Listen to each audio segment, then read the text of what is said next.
Welcome. In today's quick guide, I'll show you how to allow everyone to call you on the Telegram app for PC.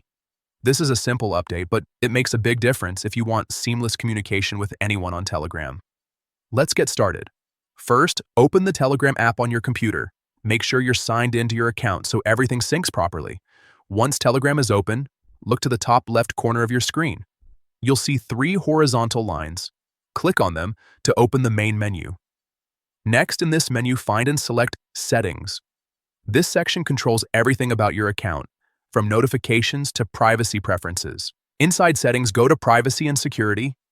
This is where you can manage who can see your information and who can contact you.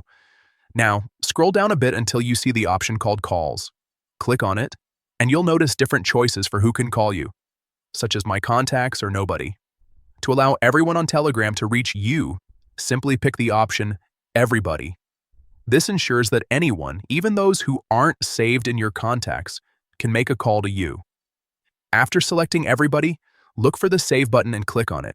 This will confirm your new setting and apply it instantly. Once saved, you've successfully updated your Telegram call preferences. That's it. You've now allowed everyone to call you on Telegram using the new update on PC.